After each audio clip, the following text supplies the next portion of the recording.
अस्सलाम वालेकुम, क्या हाल है आप सबके। I hope you all are doing good. आज हमारी डिस्कशन है जो कि हम प्रीवियसली कर रहे थे on chapter number 25 of your second year biology which is man and his environment. पहले हमने इसकी डिस्कशन की इन अराउंड 5 लेक्चर्स। आज इसका 5th लेक्चर है और इस लेक्चर में जो है we will wind up the chapter. जो भी इसकी डिस्कशन है सारी इसको ख़त्म करेंगे। एक दफ़ा से ओवरव्यू कर लेते हैं कि पहले हमने क्या देखा, प्रीवियस लेक्चर्स में हमने क्या डिस्कशंस की थी। प्रीवियसली वी सॉ कि what is environment, what is the relationship of man with his environment. इससे ये चैप्टर डील करता है कि मतलब एक इंसान का अपने आसपास के सराउंडिंग से, अपने एनवायरनमेंट से, अपने माहौल से क्या ताल्लुक़ है, किस तरह का एक रिलेशन होता है, क्या वो चीज़ एनवायरनमेंट में देता है, क्या वो चीज़ वापस गेन करता है। Then we discussed biogeochemical cycles, जिसमें से बायो जियो केमिकल साइकिल्स मतलब bio means earth, bio means life, geo means earth and chemical cycles मतलब किस तरह से न्यूट्रिएंट्स का टर्न ओवर होता है, ये चीज़ों का किस तरह से आप उन्हें अपटेक करते हैं लिविंग ऑर्गेनिज्म, फिर वापस अर्थ को देते हैं, कैसे वापस रीअपटेक करते हैं। तो ये जो एक साइकिल है, एक चक्कर है, इसकी डिस्कशन इस बायो जियो केमिकल साइकिल, जिसमें हमने डिटेल में वाटर साइकिल और नाइट्रोजन साइकिल को ज़्यादा डिटेल में डिस्कस किया। फिर उसके बाद हमारी डिस्कशन रही अपॉन वेरियस टॉपिक्स, जैसे कि फूड जो ट्रोफिक फीडिंग ग्रुप्स हैं, ट्रोफिक लेवल्स हैं वो क्या हैं, प्राइमरी कंज्यूमर्स, सेकेंडरी कंज्यूमर्स, जो किस तरह से कैटेगरी वाइज वो बनते हैं। फिर पैरामिड्स जो हैं, energy pyramid, biomass pyramid of numbers, pyramid of biomass, ये हमारी डिस्कशन थी सेकेंड लेक्चर की। थर्ड लेक्चर में वी डिस्कस्ड इकोलॉजिकल सक्सेशन, कि मतलब किस तरह से एक जगह पे एक इकोसिस्टम डेवलप होता है बिल्कुल न्यू तरीके से, उसे हम कहते हैं प्राइमरी सक्सेशन।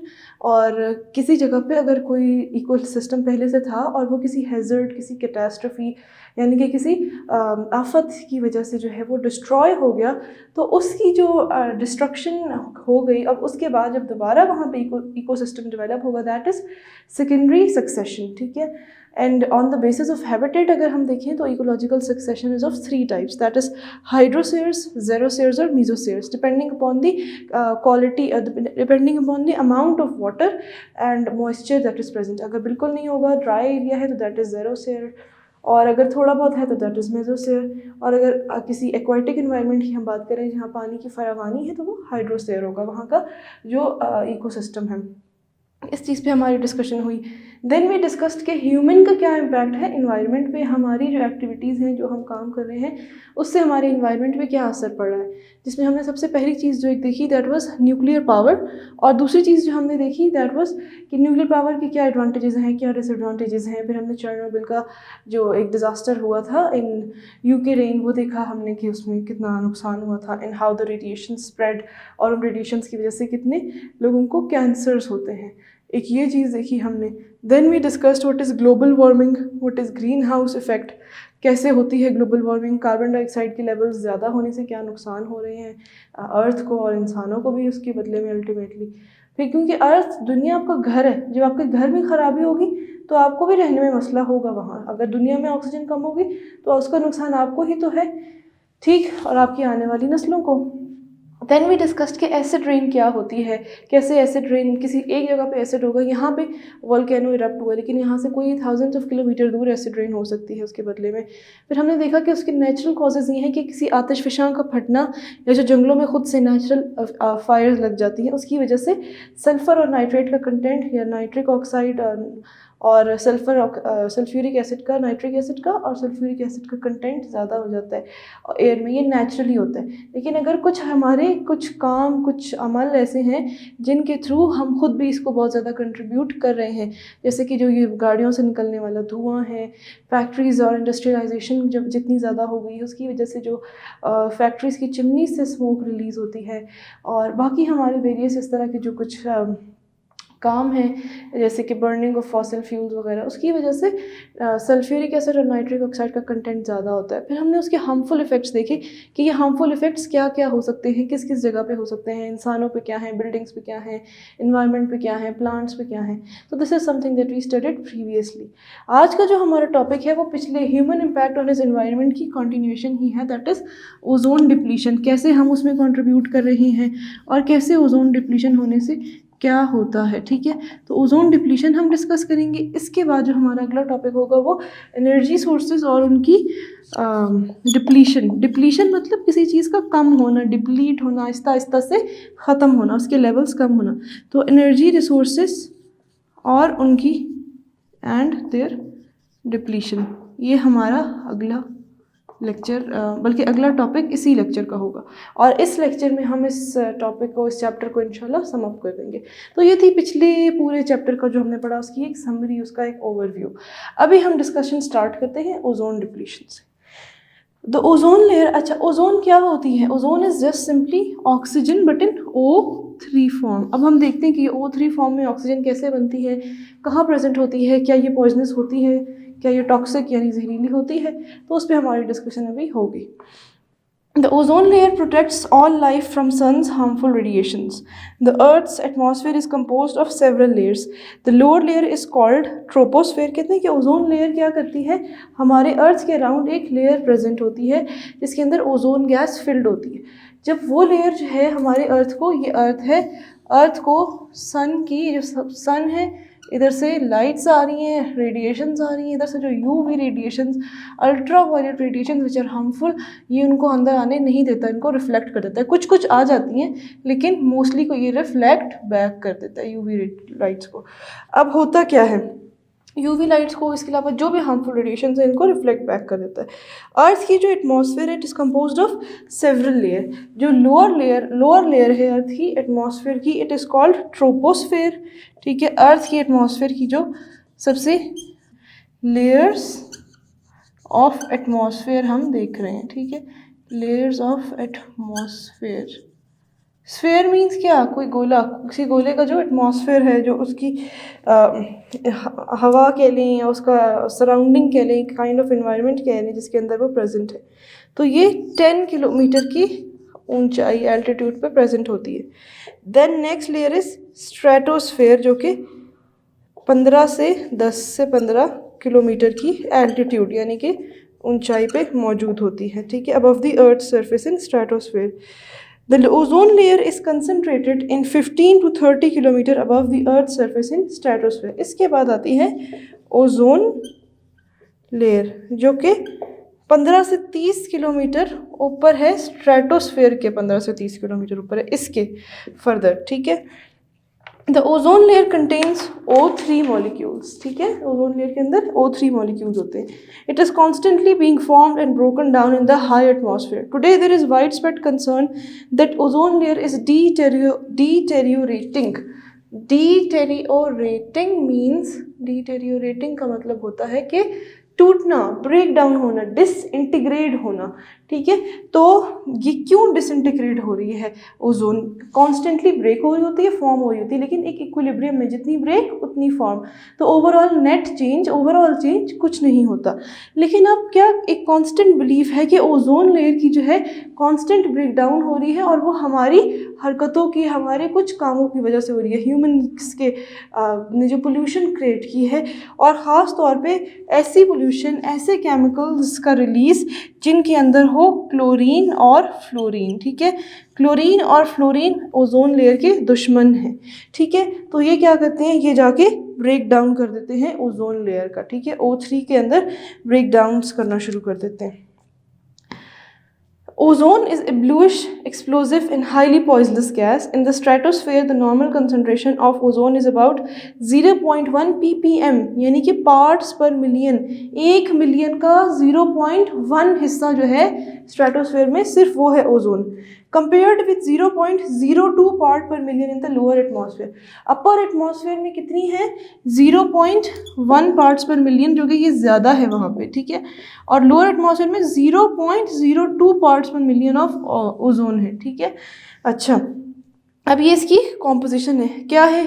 ब्लू कलर की गैस होती है, इसीलिए आपको जो आप आसमान को देखते हैं ऊपर से उठा के, it looks blue. Why it looks blue? It looks blue because of the presence of ozone. ठीक है, और फिर उस पर सन की लाइट की रिफ्लेक्शंस की वजह से we can see the colour. ठीक है. अच्छा, अब formation of ozone layer. Ozone is formed in the atmosphere when ultraviolet light from the sun splits one oxygen molecule into 2 oxygen atoms. ठीक है, और फिर वो जो एटॉमिक ऑक्सीजन के साथ कंबाइन कर लेते हैं और एक ऑक्सीजन, ये जैसे सन की अर्थ का बाहर वाला एटमॉस्फेयर है. ठीक है, सारा ये.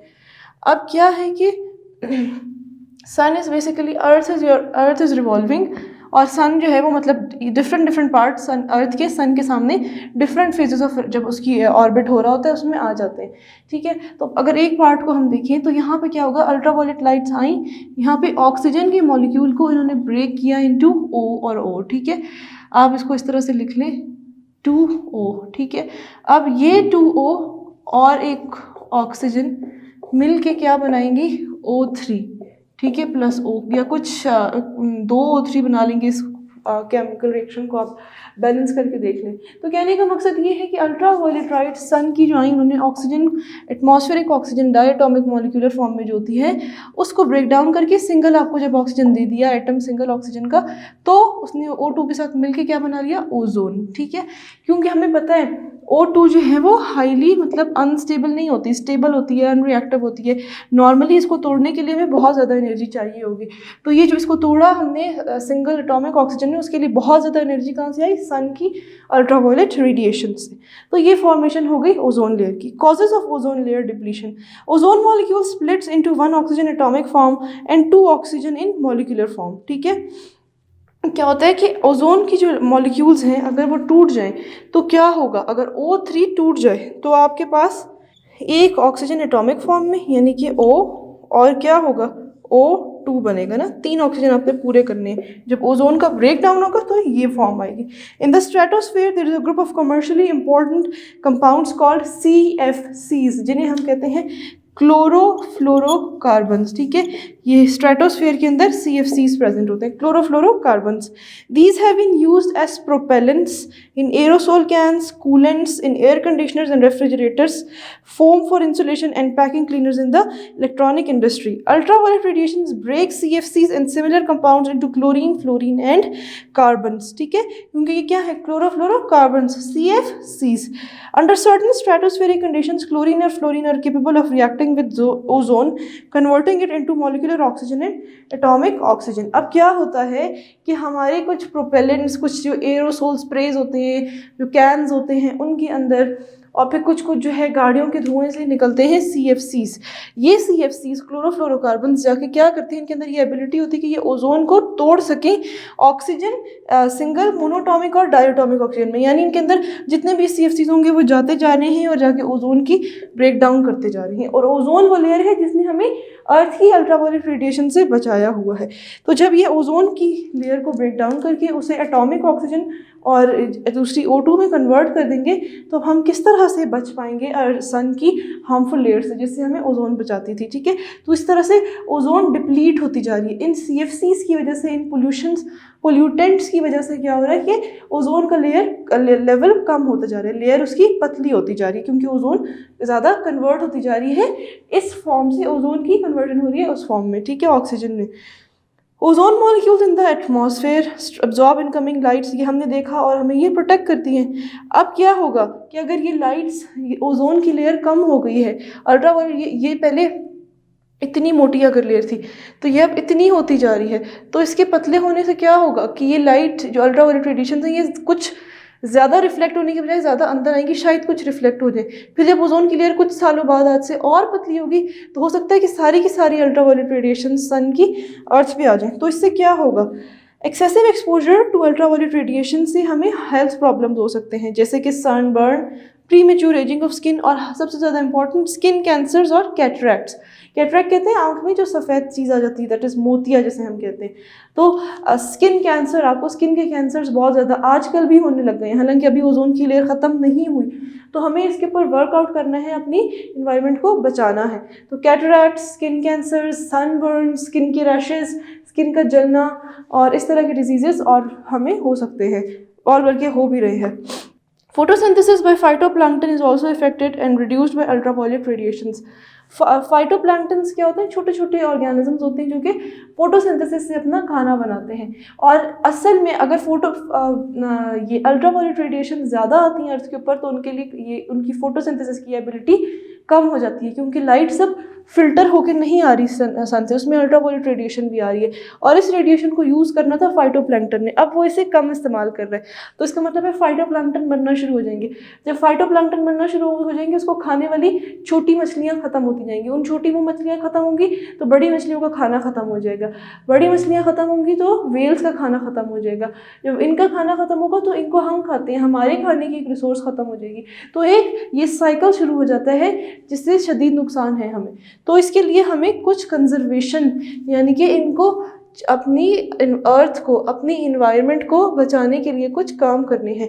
देखिए कुछ काम है जो आपके हाथ में है, जो आप कर सकते हैं। अगर आपने एक कैंडी खाई है, आपने कुछ टॉफ़ी खाई है, तो आप कोशिश करें कि आप उसके रैपर को अपने बैग में डाल लें और घर जाके डस्टबिन में फेंक दें, या आपके इलाके में जहाँ कचरा नज़र आता है आप उसको उठा लें।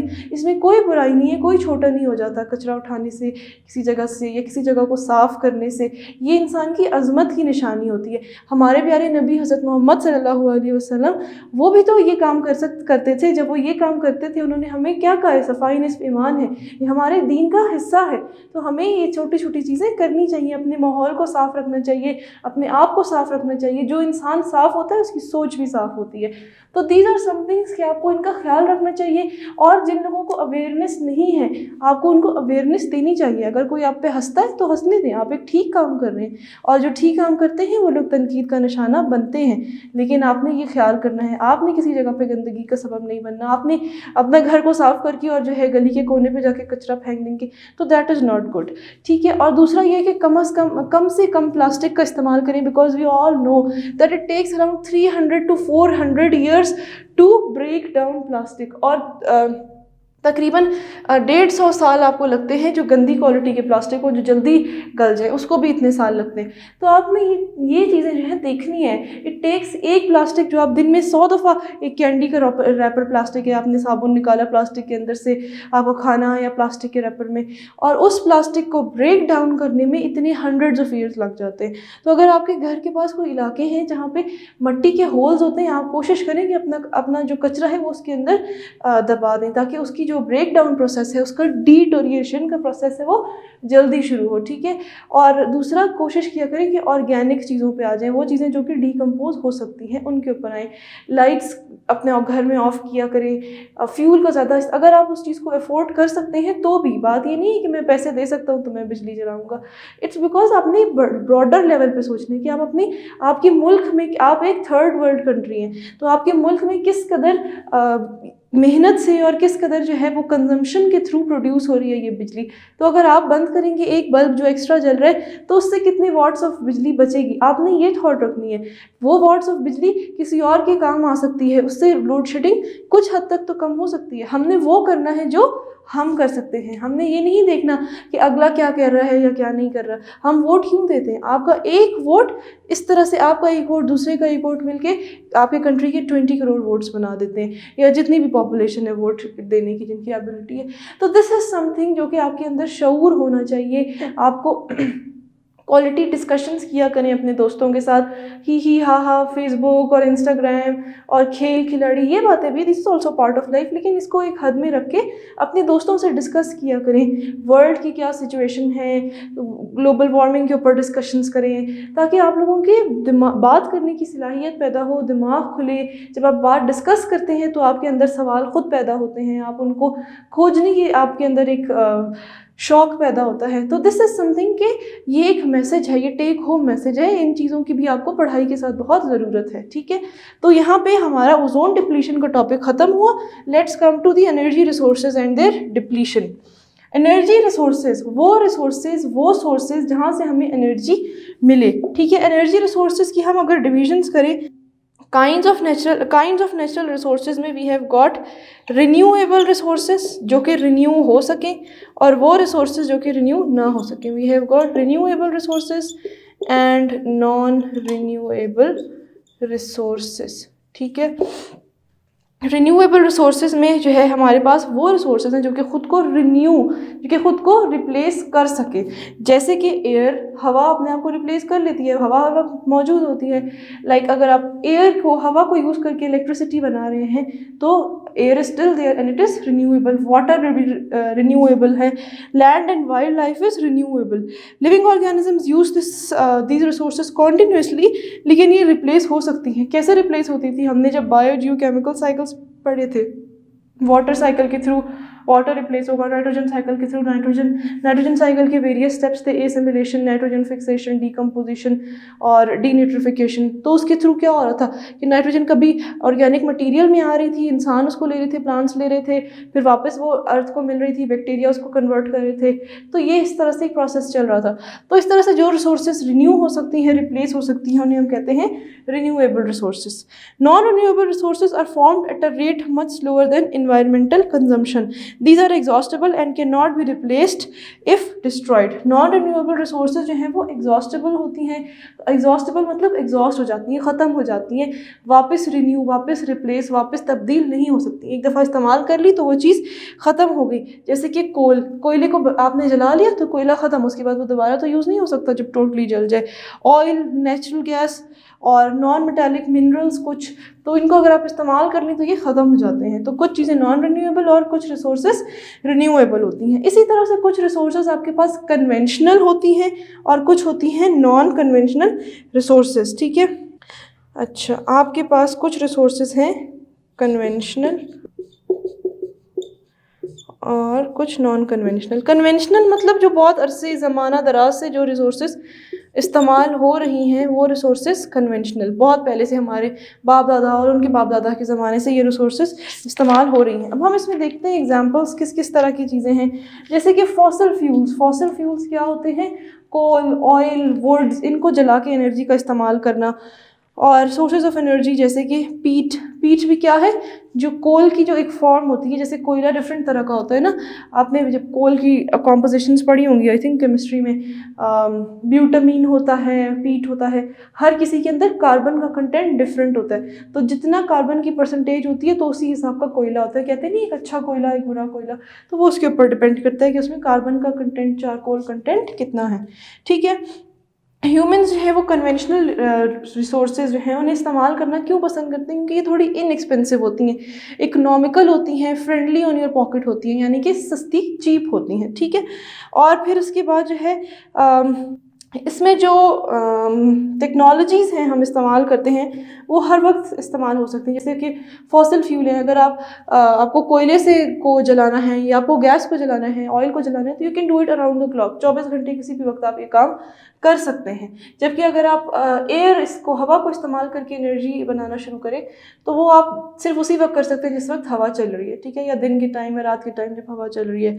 तो इस तरह से ये इसकी डिस्कशन होती है। Then the disadvantages of conventional sources क्या हो जाते हैं कि इनमें लिमिटेड सप्लाई होती है। आपके पास जितना कोयला होगा उतना ही जलाएंगे ना, आपके पास जितना ऑयल होगा, जितना गैस होगा उतना ही जलाएंगे, तो उतनी ही एनर्जी यूज़ होगी। फिर दूसरा ये है कि ये क्योंकि ये जलते हैं तो ये significant amount of green house gases, कल जो मैंने फिनोमेना पढ़ाया था जैसे कार्बन डाइऑक्साइड और इसके अलावा भी कुछ गैसेस को जब रिलीज़ करते हैं तो उसकी वजह से क्या होता है, ग्रीन हाउस इफेक्ट या ग्लोबल वार्मिंग कॉज करा सकते हैं। दूसरा ये कि एसिड रेन, जब इनकी चीज़ों की बर्निंग होती है, बर्निंग या कंबस्शन होती है, तो इस कंबस्शन के बाद क्या होता है कि लेवल्स जो है वो रेज हो जाते हैं नाइट्रिक ऑक्साइड के, सल्फर ऑक्साइड के, और एसिड रेन, एयर पोल्यूशन के चांसेस ज़्यादा बढ़ जाते हैं। अगर नॉन कन्वेंशनल एनर्जी सोर्सेज की बात की जाए तो वो इसके ऑपोजिट आती हैं। और नॉन कन्वेंशनल एनर्जी रिसोर्सेज वो हैं कि जो इतने ज़माने से इस्तेमाल में नहीं है, न्यू है थोड़ी, लेकिन ये कि थोड़ा सा उनमें जब आप उनके प्लांट्स या उनके सेटअप्स लगाएं तो वो एक्सपेंसिव हो जाते हैं, मगर आखिर में बाद में जो है वो, जैसे इनिशियली वो एक्सपेंसिव है क्योंकि आपने उसका पूरा एक सेटअप लगाना है। जैसे कि अगर आप पानी से एनर्जी लेना चाहते हैं तो आपको टरबाइंस लगाने हैं और आपको पानी की स्टोरेज का एक जगह बनानी है या कुछ इस तरह से, तो वो थोड़ा सा एक्सपेंसिव होता है। लेकिन उसके बाद इट इज़ टोटली इनएक्सपेंसिव। पानी एक जगह पे अगर है तो वो हमेशा रहेगा। अगर जो है एक जगह पे हवा से आप एनर्जी बना रहे हो तो it would be there. Solar energy आप इस्तेमाल करें, सन तो होता है। तो ये नॉन कन्वेंशनल नए तरीके हैं एनर्जी बनाने के। ठीक है, हाइड्रो इलेक्ट्रिक एनर्जी जैसे कि डैम्स में, जिससे हम एनर्जी बनाते हैं और फिर हम उससे इलेक्ट्रिसिटी जनरेट करते हैं। विंड एनर्जी यानी हवा की एनर्जी को इस्तेमाल करना। टाइडल एनर्जी यानी कि जो सीज़ में जब बहुत हाई टाइड्स होते हैं, हाई ऊंची ऊंची लहरें होती हैं, उनके अंदर बहुत पोटेंशियल एनर्जी ज़्यादा होती है, और काइनेटिक एनर्जी भी, तो हम उस एनर्जी को इस्तेमाल करके अपने लिए यूटिलाइज कर सकते हैं। Ocean wave energy, geothermal energy, ठीक है, डीप डाउन ग्राउंड के अंदर से, अर्थ के अंदर से जो वेंट्स होते हैं वहाँ पे बहुत ज़्यादा हीट होती है, उसको हम इस्तेमाल करके एनर्जी यूज़ कर सकते हैं। ओशन थर्मल पावर, ठीक है, ओशन थर्मल पावर क्या है कि the difference in heat between shallow and deep water. जो ओशन होता है उसका जो बहुत गहरा पानी होता है और जो ऊपर की तरफ ज़मीन के सरफेस के लेवल पानी होता है, इनमें थोड़ा इनके टेम्परेचर में फ़र्क होता है, तो इस टेम्परेचर डिफरेंस को इस्तेमाल करके हम ड्राइव कर सकते हैं एनर्जी जनरेशन को। फिर we have got biomass, biofuel and biogas, ठीक है। बायोमास में क्या है कि आप वेजिटेशन वगैरह को जब बर्न करते हैं ना, मैंने आपको अभी थोड़ी देर पहले बताया कि आप ऑर्गेनिक कंपाउंड इस्तेमाल करें। जब आप ऑर्गेनिक कंपाउंड्स को बर्न करते हैं तो मीथेन रिलीज़ होती है, उस मीथेन को हम इस्तेमाल कर सकते हैं। फिर उसके अलावा प्लांट्स वगैरह से हम फ्यूल्स बना सकते हैं, तो उसे बायोफ्यूल कहेंगे क्योंकि वो लिविंग ऑर्गेनिज्म से। बायोफ्यूल या बायोगैस भी बना सकते हैं। तो इसके एडवांटेजेस क्या हैं नॉन कन्वेंशनल रिसोर्सेज के, कि ये अबंडेंट इन नेचर है। पानी हर जगह होगा आपको अवेलेबल, मतलब बड़े बड़े बॉडीज़ हैं, रिवर्स हैं, सीज़ हैं, हवा हर जगह है, सन हर जगह है, बायो ऑर्गेनिजम्स यानी कि लिविंग ऑर्गेनिजम्स हर जगह हैं। तो आपको इसमें ये कभी ख़त्म नहीं हो सकती इनकी सप्लाई, जबकि कोल ऑयल वगैरह को आप डिस्कस करें तो वो ख़त्म हो जाती है। फिर उसके बाद कि ये क्या है, इको फ्रेंडली है, पोल्यूशन फ्रेंडली है, आपके एनवायरनमेंट के लिए सेफ़ है, आपके इकोसिस्टम के लिए सेफ़ है, कोई ज़्यादा कचरे रिलीज़ नहीं करते, पोल्यूटेंट्स रिलीज़ नहीं करते, एयर पोल्यूशन कॉज नहीं करते, ठीक है, और रिन्यू भी हो सकते हैं, रिन्यूएबल होते हैं, ठीक है। अगर वैसे तो है ही, मतलब इनकी सप्लाई कॉन्टीन्यूस है, अगर कोई चीज़ ऐसी है जो कम हो रही है, ख़त्म हो रही है, तो वो वापस रीप्लेनिश या रिन्यू भी हो जाती है। लेकिन इसका डिसएडवांटेज ये है कि इसकी ऑपरेटिंग कॉस्ट हाई होती है, ठीक है, और energy resources include inconsistent high operating cost. मैंने आपको बता दिया, अगर आपने पानी से एनर्जी बनानी है तो आपको उसके लिए जो इनिशियली पावर प्लांट लगाना पड़ेगा, उसकी कितनी ज़्यादा कॉस्ट होती है, ठीक है। तो ये कुछ एडवांटेजेस हो गए नॉन कन्वेंशनल रिसोर्सेज के, और कुछ डिसएडवांटेजेस जो हमने डिस्कस किए। इसी तरह हमने कन्वेंशनल एनर्जी रिसोर्सेज को भी डिस्कस किया। तो हमारे पास दो टाइप्स डिफरेंट जो है वो बेसिस के ऊपर थी एनर्जी रिसोर्सेज की, one is renewable and another is non renewable, उसकी डिस्कशन हमने की। Then we discussed conventional versus non conventional energy resources. अच्छा, अब अगर हम बात करें डिप्लीशन ऑफ रिसोर्सेज की, कि किस तरह से हमने ये एनर्जी रिसोर्सेज तो देख ली, अब हम देखेंगे कि ये डिप्लीट किस तरह से कम, किस तरह से ख़त्म हो रही हैं। इसलिए ख़त्म हो रही हैं क्योंकि रॉ मटेरियल्स को हम इस्तेमाल करते जा रहे हैं, और वो चीज़ें हम इतनी ज़्यादा यूज़ कर रहे हैं, लेकिन उतनी वो रिन्यू नहीं हो रही उस रेट पे, कि जितनी हम इस्तेमाल कर रहे हैं उस रेट पे वो बन नहीं रही हैं नेचर की तरफ से। तो इसलिए जो है use of resources beyond their rate of displacement is considered to be resource depletion, यानी कि नेचर जितना कोल बना रही है हम उससे ज़्यादा इस्तेमाल कर रहे हैं, तो एक बैलेंस आउट हो चुका है जो रिसोर्सेज हैं और उनके यूजेज के दरमियान, ठीक है। There are many cases of causes of depletion of natural resources. These include over consumption, ठीक है, हम बहुत ज़्यादा यूज़ कर रहे हैं, हद से ज़्यादा यूज़ कर रहे हैं। वही बात जो मैंने आपसे कही कि अगर आप जो चीज़ आपके इख्तियार में है, आप अपना इस्तेमाल तो कम कर सकते हैं, तो आप अपना रोल प्ले करें, आप जितना कर सकते हैं आप वो करें।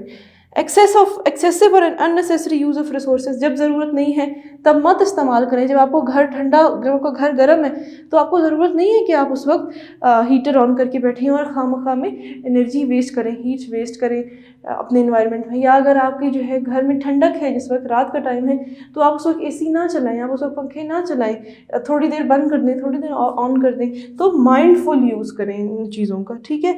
या ये वाले काम ना करें कि जो है अगर घर के पास से खंभा गुजर रहा है तो उस पर जो है आप एक एक वायर लगा के और चोरी करें बिजली को। This is something that happens very commonly and this is something very wrong.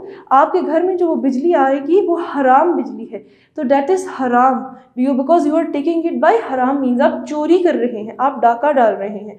तो चोरी करना इटसेल्फ एक तो गलत काम है, और फिर जो आप चीज़ उससे ले रहे हैं वो भी हराम है, तो आपके ऊपर हलाल नहीं है। आपके घर में बरकत नहीं होगी जब आप इस तरह का काम करेंगे। एक तो आप कौम का रिसोर्सेज ज़ाया कर रहे हैं, आप वो बिजली इस्तेमाल कर रहे हैं, आप पे भी नहीं कर रहे, और जब आप पे नहीं कर रहे हो उस चीज़ का तो आपको एहसास भी नहीं होगा कि आप कितना इस्तेमाल कर रहे हैं और आप दिन रात इस्तेमाल करते रहेंगे। So this is totally totally wrong, ठीक है। और इस तरह से रिसोर्स की डिप्लीशन भी होगी क्योंकि आप उसे बहुत ज़्यादा यूज़ कर रहे हैं और you are one of the culprits. आप एक मुजरिम हैं इस काम में जो कि रिसोर्सेज ऑफ की डिप्लीशन हो रही है, उसमें आपका भी बहुत बड़ा हाथ होगा क्योंकि हर इंडिविजुअल अपने अमल का जिम्मेदार होता है। मैं क्या कर रही हूँ, मैं उसकी जिम्मेदार हूँ, आप क्या कर रहे हैं, आप उसके जिम्मेदार हैं। तो please if you have this, तो आप अगर अपने घर में इस चीज़ को नहीं बदल सकते तो कीप इन माइंड कि one day when I will have my own home तो मैं ये चीज़ें नहीं करूँगा या मैं ये चीज़ें नहीं करूँगी, ठीक है। अच्छा, देन वी हैव गॉट कि और किस वजह से रिसोर्सेज की डिप्लीशन हो सकती है। बहुत ज़्यादा अगर पॉपुलेशन हो जाए, आबादी बहुत ज़्यादा बढ़ जाए, ठीक है, इस वजह से भी हो सकती है। Slash and world agriculture practices, अब जो है एग्रीकल्चर में काम करने वाले लोग कम हो गए हैं, आपके पास रिसोर्सेज कम हो रही हैं लेकिन एग्रीकल्चरल लैंड्स कम हो रहे हैं मगर नीड ज़्यादा हो रही है। फिर इंडस्ट्रियल डेवलपमेंट की वजह से, इरोजन, इरिगेशन की वजह से, पोल्यूशन और कंटेमिनेशन ऑफ रिसोर्सेज की वजह से। कंटेमिनेशन के कोई एक चीज़ अच्छी खासी किसी जगह पे थी, आपने वहाँ पे कोई पॉइजनस वेस्ट डंप कर दिए, कोई जो है हार्मफुल चीज़ें डंप कर दी, जैसे पानी के अंदर आप छोड़ देते हैं फैक्ट्रीज़ के वेस्ट, तो उससे क्या होगा, ओवरऑल बहुत ज़्यादा डिप्लीशन हो जाएगी रिसोर्सेज की।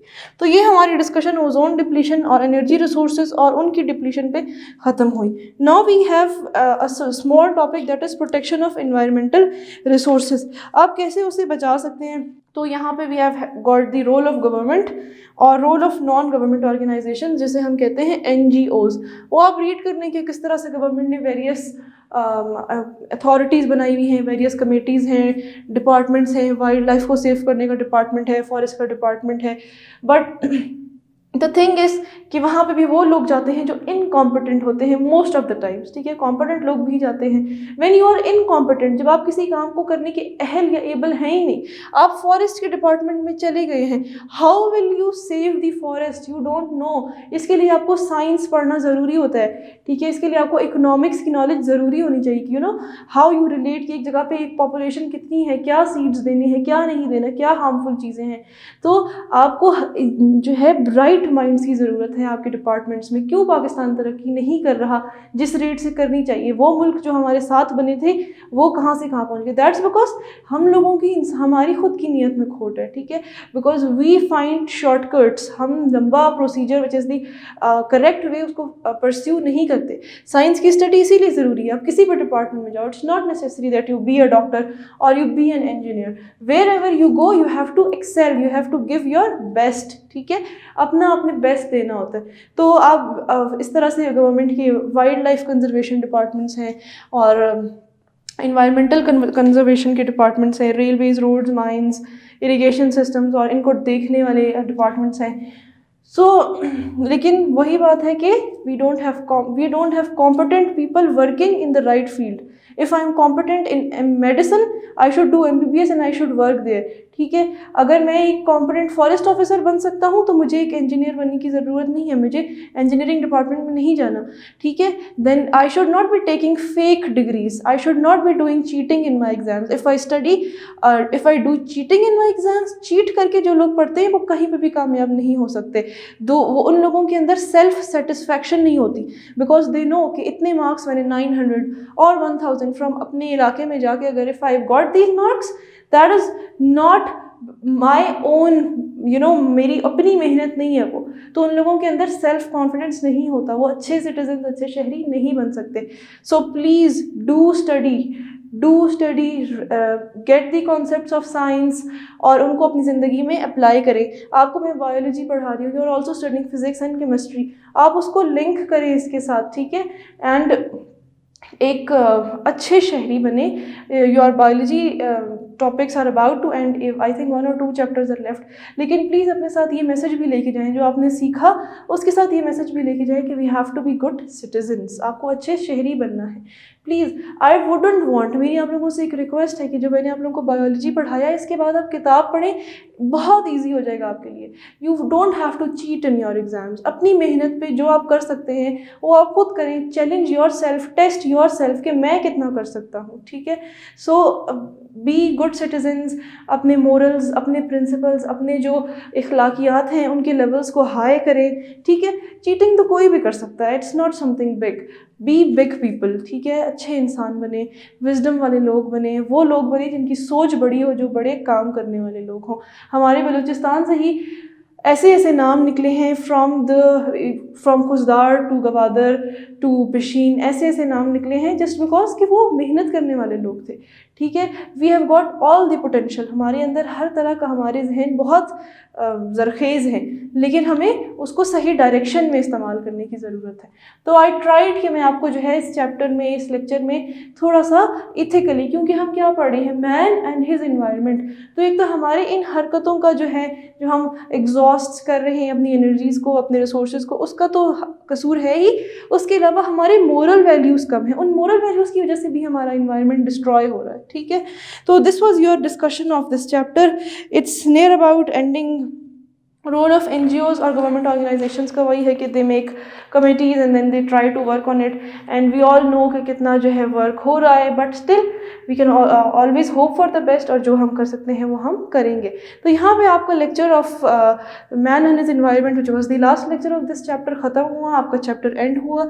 इंशाल्लाह next chapter that we will start is biotechnology, कि हम किस तरह से बायोलॉजी की जो नॉलेज है उसको इस्तेमाल करके हम फर्दर जो है उसको उससे चीज़ें क्रिएट कर सकते हैं, वेलफेयर कर सकते हैं अपने ह्यूमन मैनकाइंड की और अपने इन्वायरमेंट की। So that will start. बहुत इंटरेस्टिंग चैप्टर है, PCR पढ़ेंगे, क्लोनिंग पढ़ेंगे, जीन्स की जेनेटिक इंजीनियरिंग पढ़ेंगे। लेकिन फ़िलहाल के लिए इतना ही, यहाँ पे ये लेक्चर ख़त्म हुआ। अपना ख्याल रखिएगा, इंशाल्लाह नेक्स्ट लेक्चर में मुलाकात होती है, तब तक के लिए अल्लाह हाफ़िज़।